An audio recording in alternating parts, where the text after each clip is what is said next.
C'est peut-être la question qu'on me pose le plus souvent en rendez-vous client, combien est-ce que mon site me rapporte? Évidemment, c'est une question ultra importante. On va tâcher d'y répondre aujourd'hui avec l'analyse de données dans Google Analytics. Salut tout le monde, c'est Victor, j'espère que vous allez bien. Je suis cofondateur de Majordome Digital. Notre quotidien, c'est d'accompagner des TPE et PME dans leur croissance en ligne, et pour ça on utilise des leviers comme le référencement naturel, l'acquisition en ligne, la publicité sur Google, Facebook, Instagram, YouTube, ou alors des leviers comme la newsletter et tous les autres leviers qui nous semblent intéressants pour générer de la croissance et pérenniser le business de nos clients. Cette vidéo, elle fait l'objet du dernier épisode d'une petite série qui traite de Google Analytics. Donc on a vu dans un premier temps comment installer l'outil, comment appréhender la lecture sur la plateforme, et puis également comment bien faire remonter les données. Aujourd'hui, on va se concentrer sur la partie Insight et Business, comment bien lire ces données, comprendre ces données pour pouvoir tirer des conclusions, savoir si on est dans la bonne direction ou est-ce qu'il faut revoir un petit peu le plan de communication et la stratégie de croissance. Comme d'hab, je vous partage mon écran et c'est parti. Premier cas d'application que je voulais voir avec vous ici, c'est comprendre les données qui émanent de la plateforme. Alors on a vu dans une vidéo précédente que j'avais bien allé dans cette partie acquisition, tout le trafic sur support. On est sur un e-commerce, le taux de rebond, considérons que s'il est en dessous de 40 à 45%, c'est plutôt pas mal. Ce qu'on va regarder, c'est la publicité sur Google, ce qu'elle rapporte. Le taux de rebond est de 32%. Donc pour rappel, plus il est faible, entre guillemets, mieux c'est.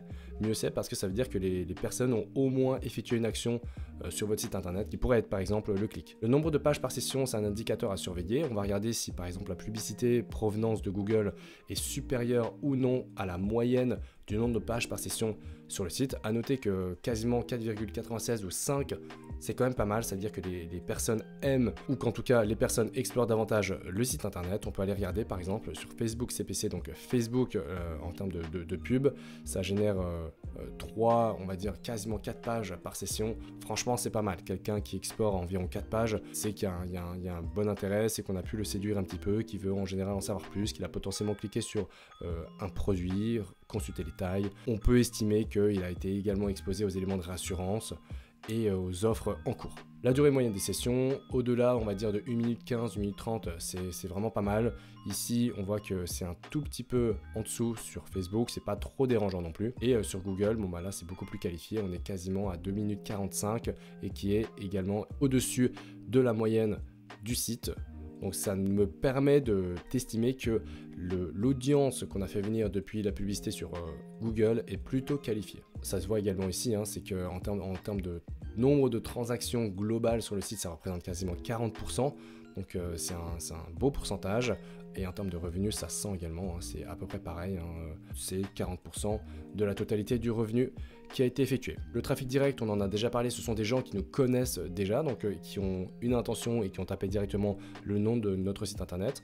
Donc du coup, ce qu'on va regarder, c'est plutôt en termes sur d'autres canaux.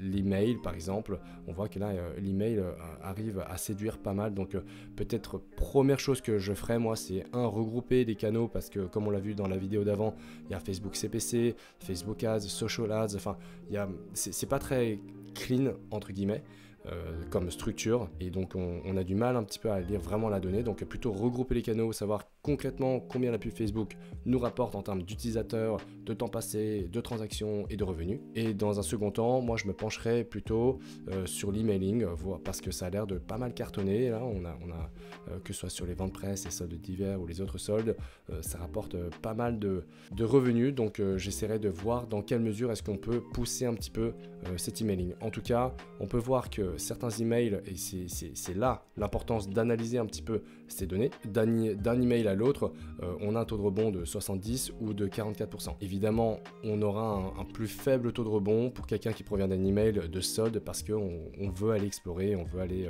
c'est beaucoup plus agressif commercialement parlant. Voilà un peu comment nous, dans un premier temps, on va aller lire la donnée, vraiment regarder le taux de rebond, le nombre de pages par session, est-ce que les utilisateurs qu'on a fait venir sur le site internet ont passé du temps ou non, auquel cas si oui, c'est pertinent. Et on regarde, on essaie de corréler par rapport à la durée moyenne des sessions et voir si ça se retrouve dans le nombre de transactions et les revenus. J'en profite également pour faire une petite parenthèse. J'ai l'impression que ma vignette cachait un petit peu l'emailing tout à l'heure, donc il se retrouve ici. Et vous voyez que Social Ads ici, Social Ads ici, il va falloir qu'on trouve un moyen de les regrouper, c'est ce que je disais tout à l'heure. Et deuxième chose, ici on a l'apparition de Bing en organique, donc on voit que ça représente pas grand chose en termes de nombre d'utilisateurs. Par contre, si on regarde le taux de conversion du e-commerce qui est quand même de quasiment 3% et le nombre de transactions et ce que ça rapporte, là il y a peut-être une pépite à aller regarder. D'autant plus que le taux de rebond est extrêmement faible et en plus, le nombre de pages par session est quasiment du double de la moyenne du site internet. Donc franchement ici, au vu du temps passé sur le site, tous les indicateurs sont vraiment au vert et tout me pousse à me dire il faut qu'on arrive à investiguer davantage pourquoi les utilisateurs de Bing sont beaucoup plus intéressés. Moi ce que je ferais instinctivement, c'est d'aller regarder sur Bing comment faire pour attirer encore plus d'utilisateurs, comment être encore plus pertinent, peut-être en dupliquant les campagnes sur Google Ads dans Bing Ads et justement d'aller se positionner sur les termes de recherche, d'aller se positionner sur le type d'appareil peut-être qui utilise Bing et donc d'aller voir un petit peu en prenant plus de place, plus d'audience, plus de termes, est-ce qu'on arrive à générer plus de chiffre d'affaires. En tout cas, je trouve que la lecture est plutôt intéressante et Bing peut-être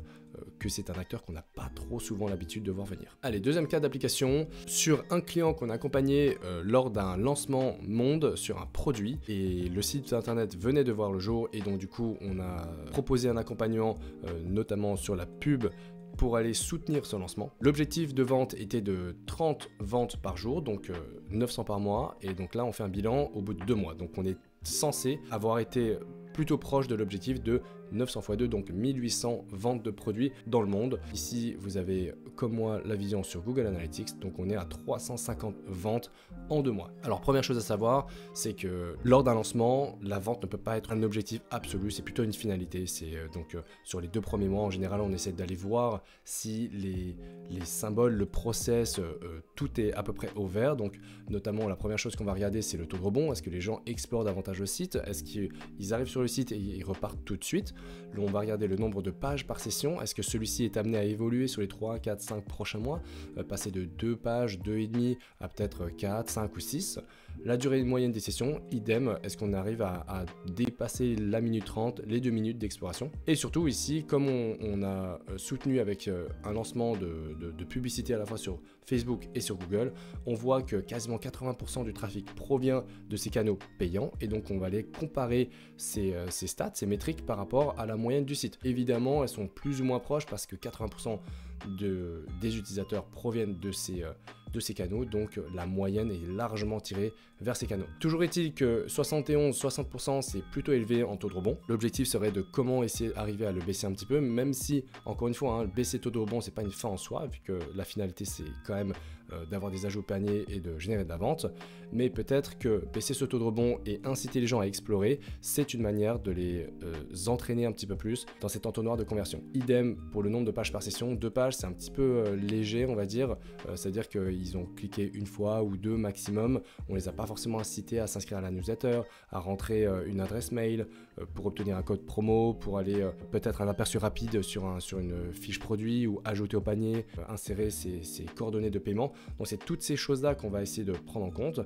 Pareil sur la durée des sessions, est-ce qu'il y a des vidéos qui attirent notre attention? Est-ce qu'on demande à l'utilisateur de poser plus ses yeux sur tel ou tel endroit pour qu'il passe un peu plus de temps sur notre site internet? Ça se ressent d'ailleurs sur le taux de conversion du e-commerce qui n'est pas non plus incroyable et en termes de transactions, vous voyez que 350, on est très loin des 1500, 1800 même pardon qu'on était censé aborder. Petit clin d'œil à Bing encore une fois, avec 72 personnes seulement en 2 mois sur le site internet, 4 minutes passées sur le site internet, plus de 6 pages explorées, c'est énorme, 8% en taux de conversion, c'est quasiment 10 fois plus que la moyenne du site et ça nous génère également du chiffre, ça nous génère des transactions.